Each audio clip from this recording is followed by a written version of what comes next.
Voltamos então com a segunda parte do nosso papo com Conceição Evaristo, nosso podcast aqui celebrativo do período que ela está conosco aqui, do seu honoris causa na Universidade Federal do Espírito Santo. Então são várias celebrações. O primeiro dela estar aqui com a gente, o segundo da gente conseguir reunir as mulheres negras aqui para conversar com ela um pouquinho, e o terceiro, né, dela trazer essa vivência para a gente, que é sempre um grande aprendizado. Então dessa vez a gente começa esse papo com a nossa querida Marilene, depois com a Fatinha, trazemos novamente a nossa musa, a Conceição Evaristo. É a Mari. Eu sou Marilene, eu sou produtora cultural, sou mestra em educação e eu sou uma mulher dos movimentos sociais. O movimento social de mulheres negras foi um movimento que me emancipou. A partir do momento que eu comecei a viver nos movimentos sociais, conhecer com mais profundidade as questões das mulheres negras, né, aquilo que toca as suas vidas, eu digo que eu renasci, né? Então é uma honra estar aqui com a Conceição Evaristo, participando deste momento e podendo, né, também conviver com todo esse conhecimento que a senhora tem. E do lado de cá a gente tem a Fatinha, né? Tia Fafá, Fátima, que é também do movimento social. Fala aí, Fatinha. Bom dia, eu sou a Fátima Tolentino da Silva, sou assessora parlamentar, sou assistente social, né, especializada em igualdade racial na escola. E estamos no movimento negro, né? Movimento Negro Unificado. Estamos na CONEM, estamos no coletivo e hoje estamos aí no grupo impulsor, né, da segunda Marcha Nacional das Mulheres Negras. Vamos tentar botar, né, ou aproximar 1 milhão, né, de mulheres, né, em Brasília pelo nosso bem viver. E a nossa musa Conceição Evaristo vai continuar conversando com a gente sobre essa condição, né, que muitas vezes é imposta para a nossa juventude da violência, esse lugar da violência da nossa juventude negra. A gente começou na parte 1 com a Luizane e ela trouxe muito bem essa questão, né, nas nossas periferias. Mas aí ela colocou essa condição aí, né, da morte dos nossos jovens, da nossa juventude preta.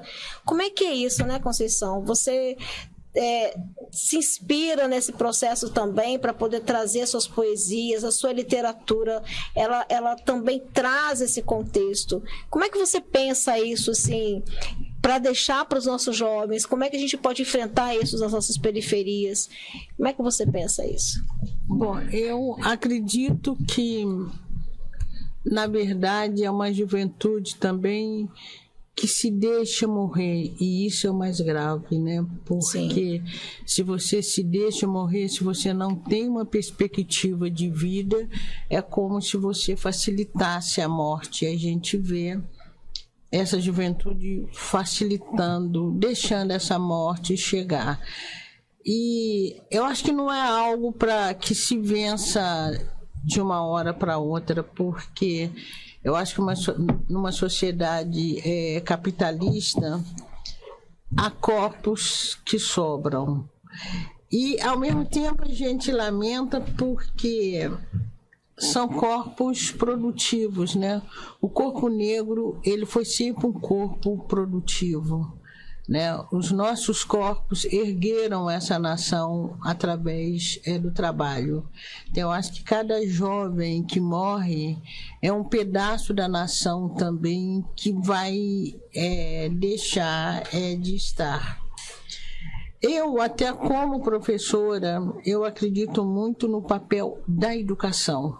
Sem querer responsabilizar, né, os professores por tudo isso, mas eu acho que a educação tem um papel importantíssimo. Desde a educação infantil, desde a creche, até o nível superior, que é onde se formam os educadores, os pesquisadores. Muito. Então, eu acho que enquanto a nação também não tomar consciência de que a educação é o lugar onde tem uma responsabilidade, onde pode mudar os caminhos.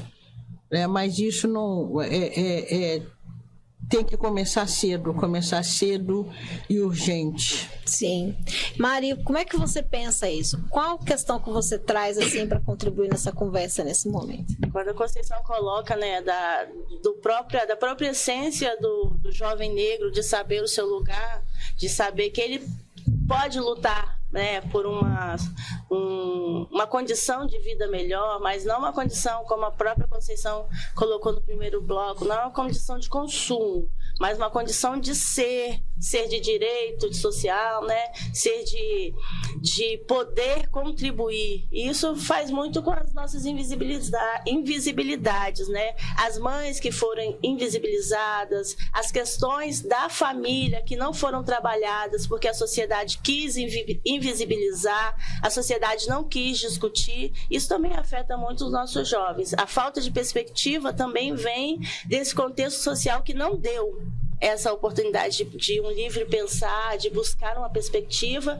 onde já colocava nichos para os nossos pais e continuam colocando nichos para os nossos jovens. Então, é um pouco difícil, né? Se o jovem ele não está politizado, a própria política não chega até o jovem negro, porque quando o jovem negro está politizado, ele também consegue dar o salto, né? Na política de quê? De fazer a política do dia a dia, de que eu tenho direitos, né? Nós somos agentes, estamos na sociedade, queremos o bem viver também para os nossos jovens. Nós falamos da Marcha das Mulheres Negras por reparação e por bem viver. E isso passa também pela mãe negra. Sim. Que além de querer o bem viver para ela quer o bem viver para o seu filho. Que é grande parte da nossa periferia, né? Então, tipo assim, como é que essas mães também estão se mobilizando? Porque nós falamos na parte 1 da morte dos jovens negros, mas, gente, são os nossos filhos que estão ali.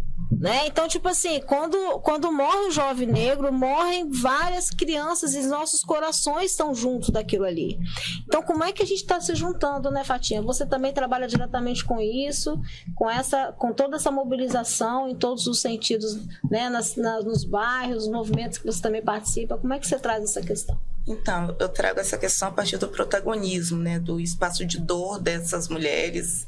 A gente passa pela uma sociedade que acha que é aquele lugar que a gente tem que estar, né?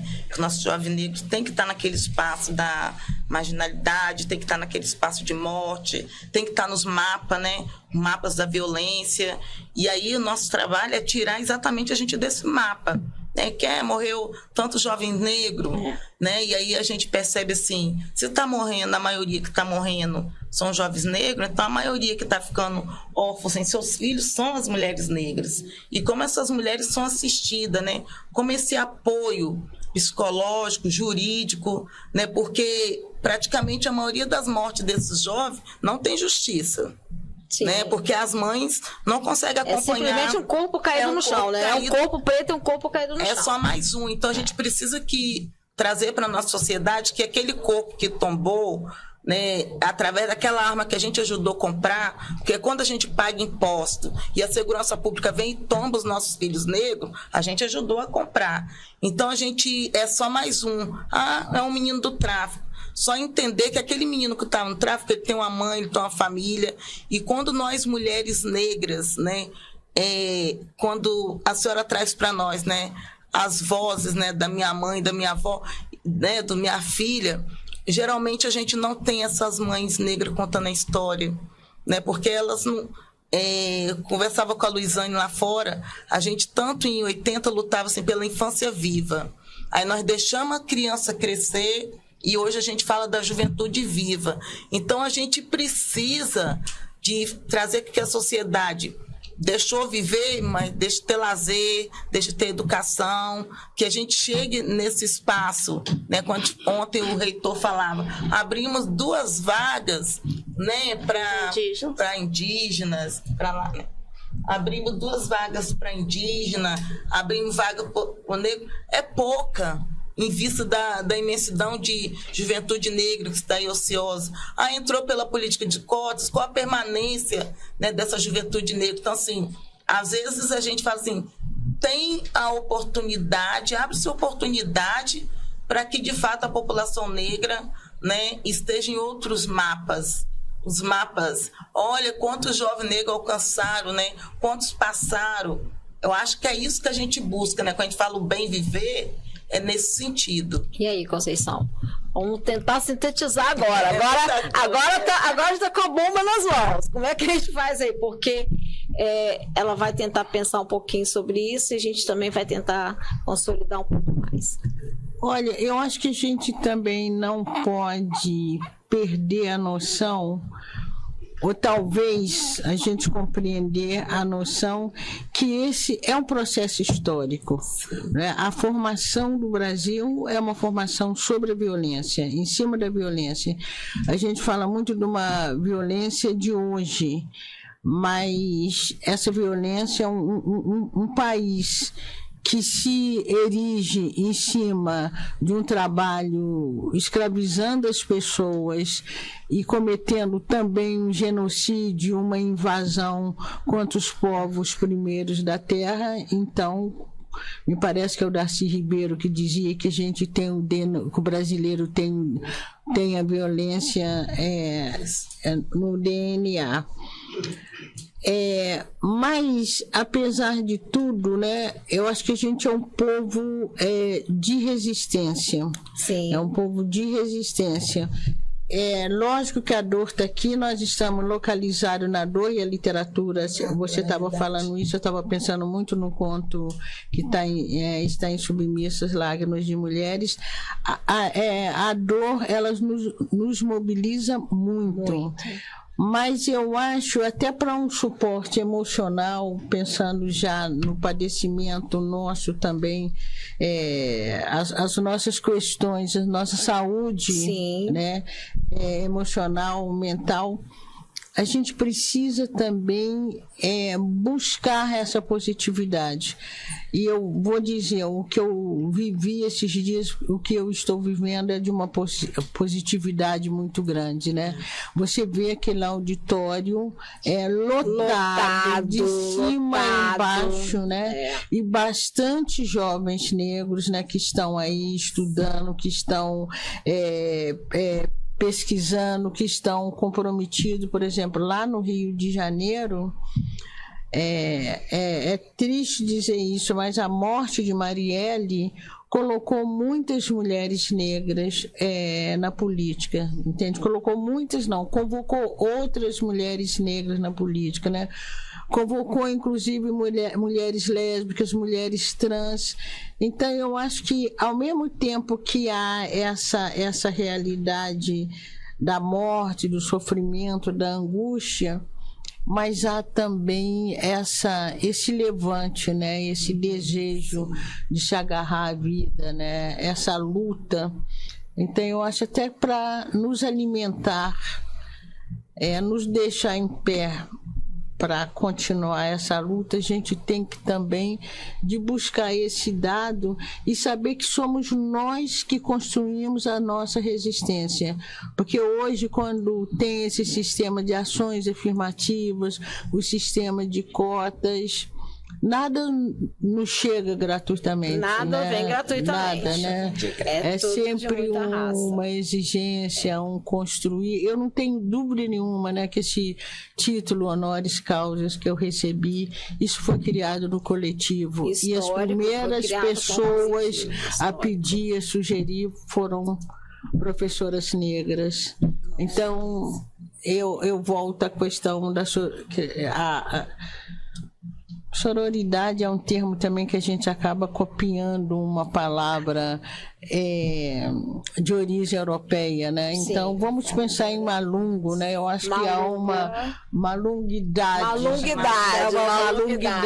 Malunguidade.